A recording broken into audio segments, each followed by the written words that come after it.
Foreign contribution regulation act, సింపుల్గా short కట్లో చెప్పాలంటే FCRA, భారత్లోకి అడ్డు అదుపు లేకుండా పారే విదేశీ నిధులకు అడ్డుకట్ట వేస్తూ ఆర్థిక వ్యవస్థలో పారదర్శకత పెంచేందుకు మోదీ ప్రభుత్వం ప్రతిపాదించిన నూతన సవరణ బిల్లు ఇది.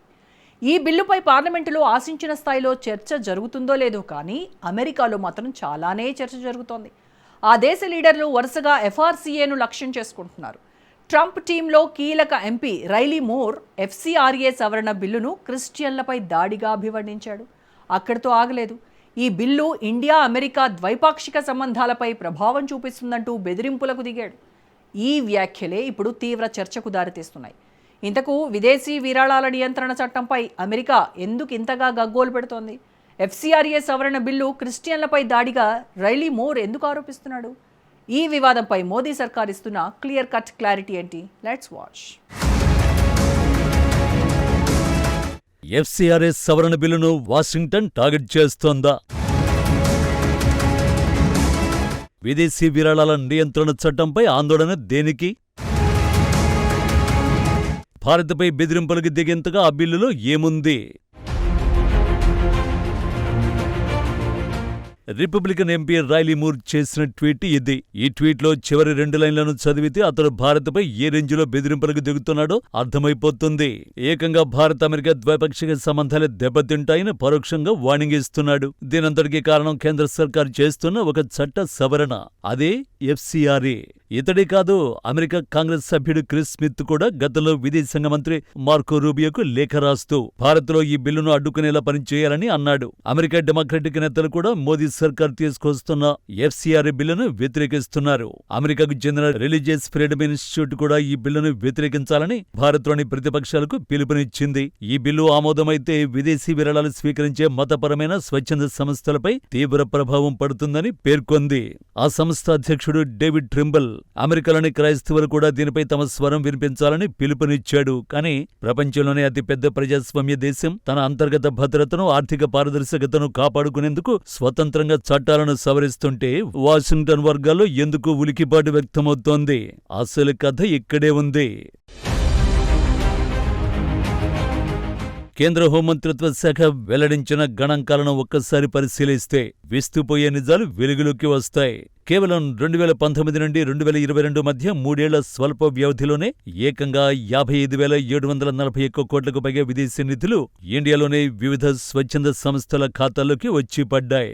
ఇంత భారీ ఎత్తున వస్తున్న ఈ విదేశీ ద్రవ్య ప్రవాహం ఎక్కడి నుంచి వస్తోంది? ఏ అవసరాల కోసం ఖర్చు అవుతోంది? అంతర్జాతీయ నిధుల వెనుక ఉన్న అసలు సూత్రధారులు ఎవరు? ఈ వివరాలన్నింటినీ నిశ్చితంగా పరిశీలించడం, నిధుల వినియోగాన్ని ఆడిటింగ్ పరిధిలోకి తీసుకురావడం కోసమే ప్రభుత్వం ఈ చట్ట సవరణకు సిద్ధపడింది. విదేశాల నుంచి వచ్చే నిధులు పూర్తి పారదర్శకంగా భారత చట్టాలకు లోబడి వినియోగింపబడాలనే లక్ష్యంతో ఈ కొత్త బిల్లును రూపొందించారు.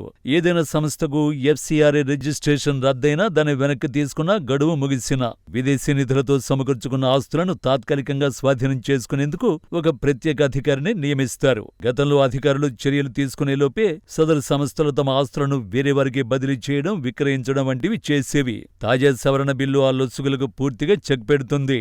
రిజిస్ట్రేషన్ గడువు ముగిసిన నిధులను వాడుకునే వెసులుబాటు ఇకపై ఉండదు. గడువు ముగిసిన సంస్థలను కూడా రద్దయిన సంస్థలుగానే పరిగణిస్తారు. అంతేకాకుండా నిధుల వినియోగంలో సంస్థల్లోని కీలక బాధ్యుల్ని వ్యక్తిగతంగా జవాబుదారీని చేస్తారు.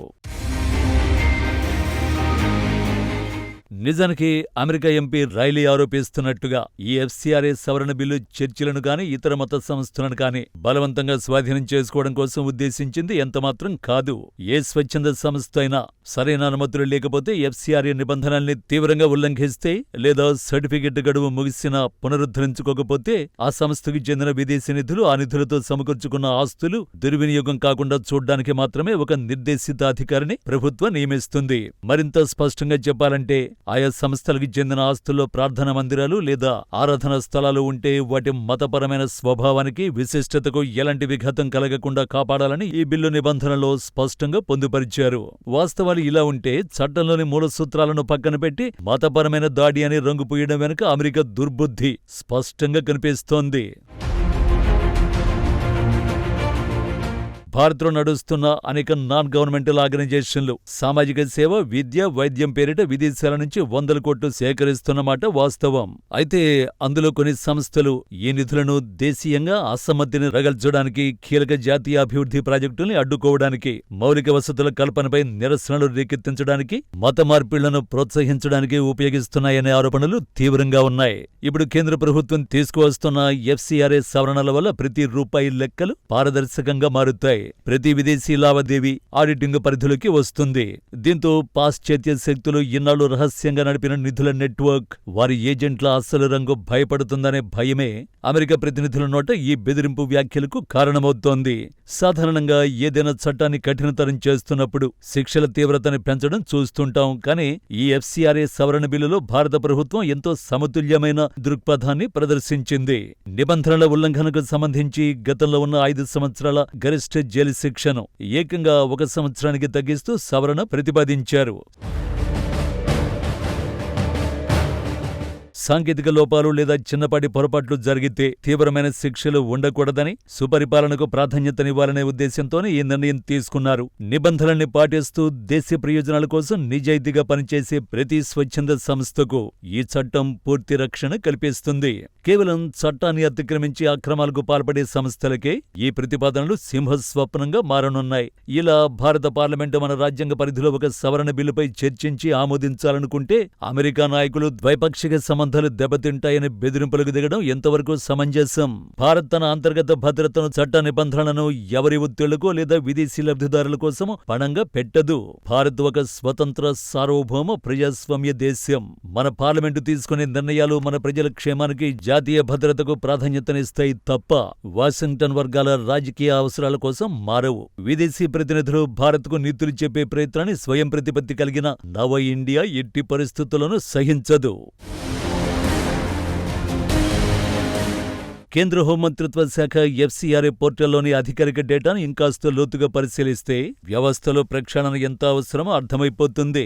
2026 జూలై నాటికి దేశంలో కేవలం 14,449 మాత్రమే యాక్టివ్గా ఉన్న FCRA సర్టిఫికెట్లు ఉన్నాయి. కానీ నిబంధనలు పాటించకపోవడం వల్ల రద్దయిన సర్టిఫికెట్ల సంఖ్య ఏకంగా 22,498 కాగా, పునరుద్ధరణ లేక గడువు ముగిసినవి 15,212గా నమోదయ్యాయి.